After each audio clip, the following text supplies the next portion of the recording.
بتا دے بے شک داڑھی بے حساب لمبی کر کے آ جائے، بے شک سلوار کو اتار کے آ جائے، وہ اوپر اٹھا کے آ جائے، جیسی حالت میں بھی آ جائے مجھے آگے بتائے ستارے کتنے ہیں، آسمان پہ ان کی تعداد کتنی ہے کوئی بتا نہیں سکتا۔ ساری دنیا پہ گھوم کے دیکھ لو، کوئی آدمی یہ نہیں بتا سکے گا ستارے کتنے ہیں، لیکن میرے نبی علیہ السلام نے فرمایا اے عائشہ ان ستاروں کی تعداد کے برابر میرے عمر فاروق کی نیکیاں ہیں۔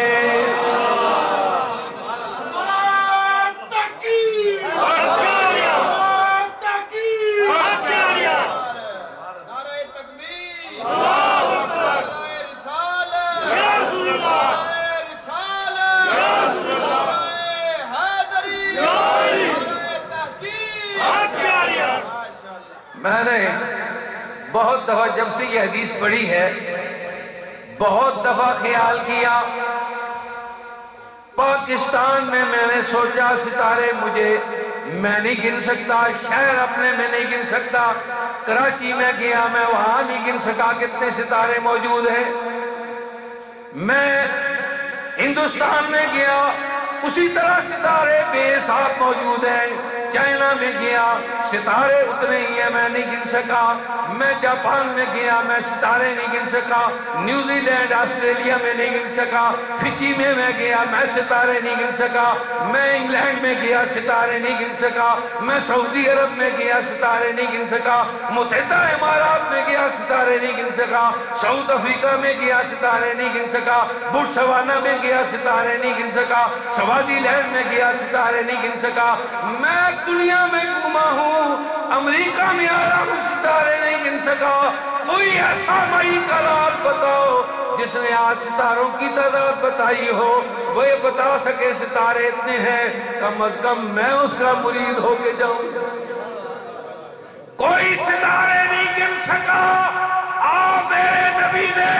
1400 سال پہلے کہا اے عائشہ ان ستاروں کی تعداد کے برابر میرے عمر فاروق کی نیکیاں ہیں۔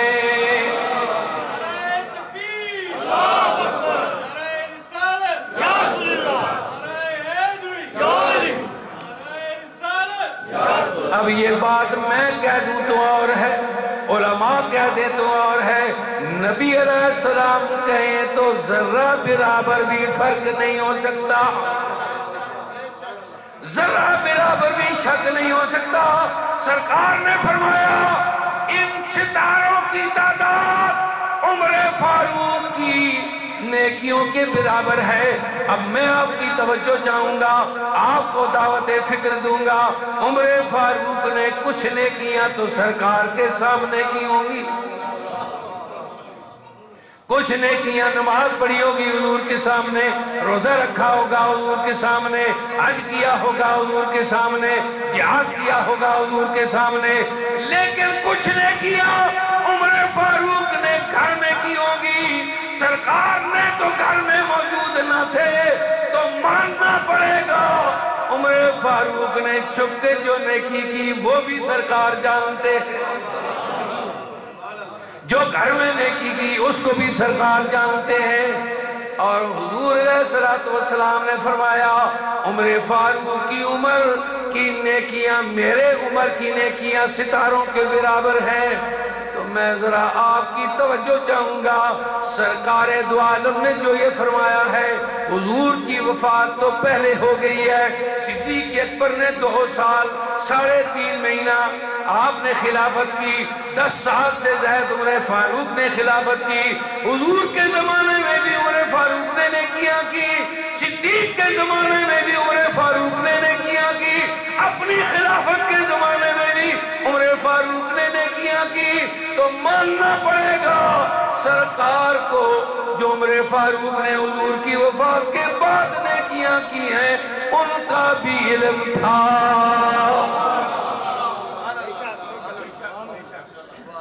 اسی لیے تو حضور نے فرمایا میرے عمر کی نیکیاں ستاروں کے برابر ہے۔ اب مائی عائشہ صدیقہ رضی اللہ تعالیٰ عنہ کو فکر ہو گئی، باپ میرے نے خدمت کی نیکیوں میں عمر بازی لے گیا۔ بیٹی ہے نا، بیٹی کو باپ کا خیال آیا کہ باپ میرے نے نیکی کی، بلکہ نبی علیہ السلام نے فرمایا تھا ان من عمل اللہ سے علیہ فی صحبتہ ومالہ ابو بکر لو کنت متخذا خلیلا غیر ربی لاتخذت ابا بکر خلیلا۔ ہم تو کہتے ہیں نا سرکار نے احسان کیا، حضور فرماتے ہیں جس نے سب سے زیادہ میرے اوپر احسان کیا وہ کون ہے؟ وہ صدیق اکبر ہے۔ صحبت کے لحاظ سے، مال کے لحاظ سے جس نے سب سے زیادہ میرے اوپر احسان کیا ہے وہ حضرت صدیق کی ذات ہے۔ اما حضرت عائشہ صدیقہ نے فرمایا یا رسول اللہ میرے باپ کا کیا ہوگا؟ ستاروں کی تعداد کے برابر تو عمر فاروق کی نیکیاں ہو گئی، میرا باپ تو رہ گیا۔ فرمایا عائشہ غم نہ کھا، فکر نہ کر، تیرے باپ کی وہ کار والی نیکی ایک طرف، عمر فاروق کی عمر بھر کی نیکیاں ایک طرف۔ تیرے باپ کی نیکی ایک طرف، ایک رات کی نیکی ایک طرف، غار ثور کی نیکی ایک طرف، عمر فاروق کی عمر بھر کی نیکیاں ایک طرف۔ تو ماننا یہ پڑے گا اللہ کے نبی کو اپنے غلاموں کی نیکیوں کا بھی علم ہے۔ تم یہاں بیٹھے ہوئے ہو، مت یہ سمجھنا بیکار چلا گیا، تم نے اپنا کام چھوڑا، اپنا آرام چھوڑا، اس بارش کے موقع میں آئے ہو، عورتیں آئی ہیں، خواتین آئی ہیں، یہ نہ سمجھے بیکار چلا گیا، بلکہ آپ کی حاضری ہو گئی۔ اور وہ اللہ، وہ غفور الرحیم جو ایک کتے کو پانی پلانے کی وجہ سے ساری زندگی کے گناہ معاف فرماتا۔ ایک بات اور عرض کر دوں، برا نہ منانا، میرا گھڑی پر نظر ہے۔ بنی اسرائیل میں ایک شخص تھا، حضرت موسیٰ علیہ السلام کے زمانے میں موسیٰ علیہ السلام کی امت میں ایک شخص تھا، نیکی کوئی نیکی، گناہوں میں زندگی بسر کی، ساری عمر گناہوں میں گزار دی۔ آخری وقت آیا، جب موت آئی، لوگوں نے گھسیٹ کر کوڑے کے ڈھیر پر ڈال دیا۔ پرانے زمانے میں نصیحت کے لیے، کسی کو عبرت کے لیے وہ جنازہ نہیں پڑھتے تھے، کفناتے دفناتے نہیں تھے، اس کو کوڑے کے ڈھیر پر ڈالتے تھے تاکہ اس کو عبرت ہو، لوگ ایسا نہ کریں۔ بات مختصر کرتا ہے، لوگوں نے کوڑے کے ڈھیر پر ڈال دیا۔ اللہ تعالیٰ نے موسیٰ علیہ السلام کی طرف بھیج کی ہے، موسیٰ میرا بندہ فلاں شہر میں کوڑے کے ڈھیر پر پڑا ہوا ہے، جاؤ جا کے اسے اٹھا کے نہلاؤ، کفن پہناؤ اور اس کا جنازہ پڑھ کے دفناؤ۔ اللہ کا حکم ہے۔ موسیٰ علیہ السلام کی طرف بھی آئی ہے، موسیٰ علیہ السلام آئے، اس گاؤں میں تشریف لائے، لوگوں سے پوچھا یہ کیا بات ہے، تم نے اسے دفنایا نہیں، تم نے اسے کفنایا نہیں۔ لوگوں نے کہا جناب یہ بڑا ہی گناہگار تھا،